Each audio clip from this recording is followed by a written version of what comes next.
കേരളത്തെയാകെ നടുക്കിയ വയനാട് കള്ളാടി മണ്ണിടിച്ചിൽ ദുരന്തം വികസനവും പ്രകൃതി സംരക്ഷണവും തമ്മിലുള്ള സന്തുലിതാവസ്ഥയുടെ ആവശ്യകതയെ ഒരിക്കൽ കൂടി ഓർമ്മിപ്പിക്കുന്നതാണ്. കള്ളാടി ആനക്കാംപൊയിൽ തുരങ്കപാത നിർമ്മാണ മേഖലയിലുണ്ടായ ഈ ദുരന്തം 7 ജീവനുകളാണ് കവർന്നത്.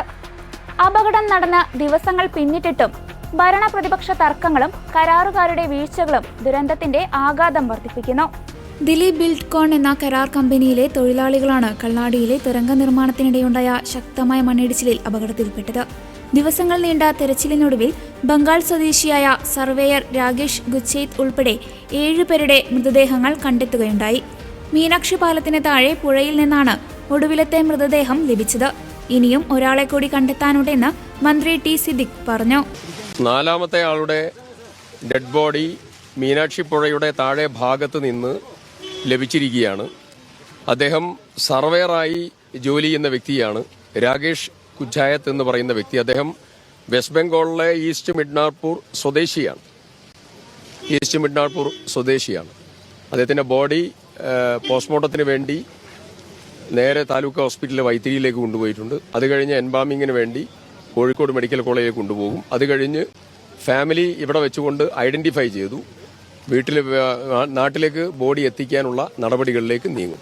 ഇനി നമുക്ക് കിട്ടാനുള്ളത് പ്രോജക്ട് മാനേജറായിട്ടുള്ള വിക്രം റാണയുടെ മിസ്സിംഗ് ആയിട്ടുള്ള സെർച്ചിങ്ങിലാണ്. ആ സെർച്ചിങ് പുരോഗമിക്കുകയാണ്. അതെ, തുർക്കി ജീവൻരക്ഷാ സമിതിയെ ഇന്നലെ രാത്രി വിവരം അറിയിച്ചു. അവർ കുറച്ചുകൂടെ എക്സ്പെർട്ടൈസ് ഉള്ള ആളുകളാണ്, സ്ഥലത്തെക്കുറിച്ചും പരിചയമുണ്ട്. അവരോട് ഇന്ന് ഇവരുടെ കൂടെ ജോയിൻ ചെയ്യും പുറപ്പെട്ടിട്ടുണ്ട്. ഏകദേശം കുറച്ച് താഴെ ഭാഗത്താണ്, ഒരു 1.5-2 കിലോമീറ്റർ അതിന്റെ ഒഴുക്കിൽപ്പെട്ടു പോയി എന്നുള്ളതാണല്ലോ അനുമാനം. അല്ല, നമ്മള് ഒരു റൗണ്ട് പരിശോധന കഴിഞ്ഞതിന് ശേഷം ഇന്നലെ മീറ്റിംഗിൽ വെച്ചുകൊണ്ട് വീണ്ടും അത് പ്രോസസ്സ് ചെയ്യാൻ വേണ്ടി എടുത്ത തീരുമാനമാണ്.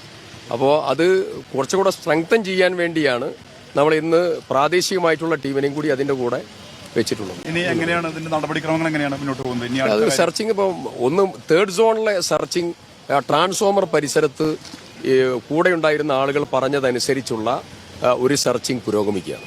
അപ്പോൾ അത് 3ാമത്തെ സോണിൽ ഒരാളും കൂടെ ഉണ്ടാകും എന്നുള്ളതാണ് നമുക്ക് വീഡിയോയും അതുപോലെ അവിടെ ഉണ്ടായിരുന്ന ജോലിക്കാരും പറഞ്ഞ നിഗമനത്തിന്റെ അടിസ്ഥാനം. പക്ഷേ അത് ചിലപ്പോൾ ആ ഹൈറ്റിൽ അതും കടന്ന് മീനാക്ഷി പുഴയിലേക്ക് എത്തി അവിടുന്ന് ഒഴുകി പോകാവുന്ന സാഹചര്യമുണ്ട്.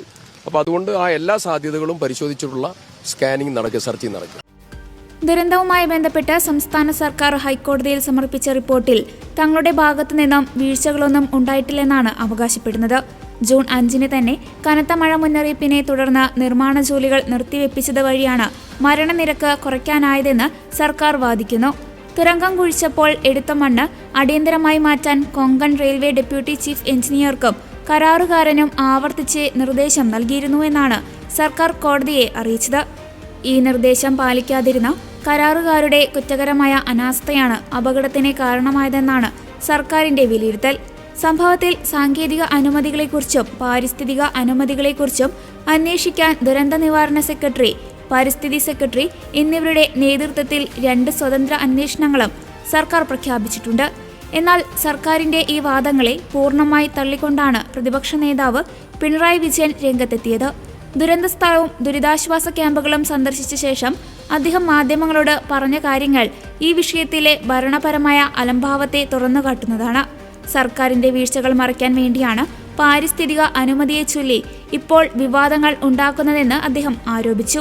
2023-ൽ സുതാര്യമായ പഠനങ്ങളിലൂടെ കേന്ദ്ര സംസ്ഥാന സർക്കാരുകളുടെ അനുമതി ലഭിച്ച പദ്ധതിയാണിതെന്നും 2025 ഡിസംബറിൽ ഹൈക്കോടതിയും പിന്നീട് സുപ്രീം കോടതിയും ഈ അനുമതി ശരിവെച്ചതാണെന്നും അദ്ദേഹം ഓർമ്മിപ്പിച്ചു. ഇവിടെ കാണേണ്ടത് ഈ അപകടം പരിസ്ഥിതി പ്രശ്നം മൂലമുണ്ടായ ഒരു പ്രകൃതി ദുരന്തമല്ല. പാരിസ്ഥിതികമായ ഒരു പ്രശ്നവുമില്ലാത്ത പ്രദേശമായാലും ഇത്തരത്തിൽ നിർമ്മാണ സമയത്ത് വലിയ തോതിൽ വെട്ടിയെടുത്ത മണ്ണ് ആവശ്യമായ മുൻകരുതലുകളില്ലാതെ കൂട്ടിവെച്ചാൽ സംഭവിക്കാവുന്ന അപകടം അത് പ്രത്യേകം കാണേണ്ടതായിട്ടുണ്ട്. ഈ വീഴ്ച മറക്കാൻ വേണ്ടി, അത് മറച്ചു വെക്കാൻ വേണ്ടി ലഭിച്ച പാരിസ്ഥിതിക അനുമതിയെ വിവാദത്തിലാക്കാനുള്ള ശ്രമം ബോധപൂർവം നടത്തുകയാണ്. പാരിസ്ഥിതിക അനുമതി ലഭ്യമായത് ഏതെങ്കിലും തരത്തിൽ സൂത്രപ്പണിയിലൂടെ ലഭ്യമായതല്ല. എല്ലാ മാനദണ്ഡങ്ങളും പാലിച്ചുകൊണ്ടാണ് പാരിസ്ഥിതിക അനുമതി ലഭ്യമായത്. ഇവിടെ 2022 ഇത് സംബന്ധിച്ച പാരിസ്ഥിതികാഘാത പഠനം നടന്നത്. സുതാര്യമായി നടന്ന പഠനമാണത്. കോഴിക്കോട്, വയനാട് ജില്ലകളിലാണ് ഈ പദ്ധതി ബാധിക്കുന്നത്. അതുകൊണ്ട് തന്നെ ഈ 2 ജില്ലകളിലും 2023 ഡിസംബർ 11, 13 തീയതികളിലായിട്ടാണ് ബന്ധപ്പെട്ട ജില്ലാ കളക്ടർമാരുടെ നേതൃത്വത്തിൽ പബ്ലിക് ഹിയറിംഗ് നടന്നത്. എല്ലാ പഠനവും പൂർത്തീകരിച്ചു. അങ്ങനെയാണ് കേന്ദ്ര സംസ്ഥാന എക്സ്പേർട്ട് അപ്രൈസൽ കമ്മിറ്റികൾ പാരിസ്ഥിതിക അനുമതി നൽകിയത്. സംസ്ഥാനവും നൽകി, കേന്ദ്രവും നൽകി. അവിടെ തീരുന്നില്ല. ഇതിനെ ചോദ്യം ചെയ്തുകൊണ്ട് കേരള ഹൈക്കോടതിയിൽ ഹർജികൾ നൽകി. ഹൈക്കോടതി ഡിവിഷൻ ബെഞ്ച് 2025 ഡിസംബർ 16 വിധി പുറപ്പെടുവിച്ചു. ഈ ആക്ഷേപങ്ങളെല്ലാം തള്ളുകയും നൽകിയ പാരിസ്ഥിതികാനുമതി ഹൈക്കോടതി ശരിവെക്കുകയും ചെയ്തു. സുപ്രീം കോടതിയിൽ ഇതുമായി ബന്ധപ്പെട്ട പ്രശ്നം കൊടുത്തു. അവിടെ അപ്പീലായിട്ട് പോയി. അപ്പോൾ 2026 ഏപ്രിൽ 6 സുപ്രീം കോടതിയിൽ ചീഫ് ജസ്റ്റിസ് അധ്യക്ഷനായ ബെഞ്ച് ഹൈക്കോടതി വിധി ശരിവെച്ചു. അപ്പോൾ കൃത്യമായ ജുഡീഷ്യൽ സ്ക്രൂട്ടിനി നടന്നതാണ് ഈ കാര്യത്തിൽ. അതിനെയാണ് തീർത്തും കണ്ടില്ലെന്നടിച്ചുകൊണ്ട് ലാഘവത്തോടെ മുഖ്യമന്ത്രി പ്രതികരിക്കുന്ന നിലയുണ്ടായി. ഇത് തീർത്തും നിർഭാഗ്യകരമായ ഒരു സമീപനമാണ്. പാരിസ്ഥിതിക അനുമതി സമ്മർദ്ദം ചെലുത്തി വാങ്ങിയെടുത്തു എന്ന തരത്തിലുള്ള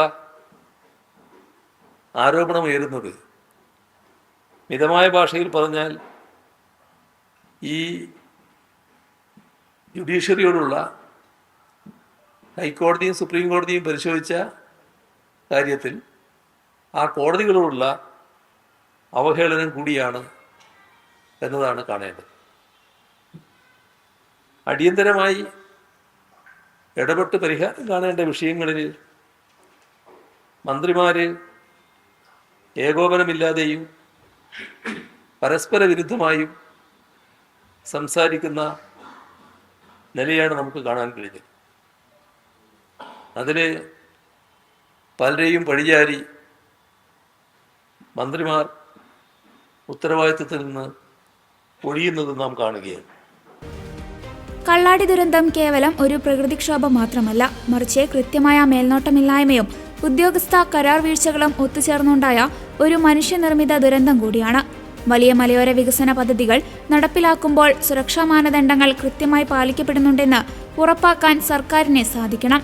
രാഷ്ട്രീയമായ കുറ്റപ്പെടുത്തലുകൾക്കപ്പുറം ദുരന്തബാധിതർക്ക് കൃത്യമായ സഹായം എത്തിക്കുകയും പ്രഖ്യാപിച്ച ഇരട്ട അന്വേഷണം സുതാര്യമായി പൂർത്തിയാക്കി കുറ്റക്കാർക്കെതിരെ കർശന നടപടി സ്വീകരിക്കുകയുമാണ് ഇനി ചെയ്യേണ്ടത്.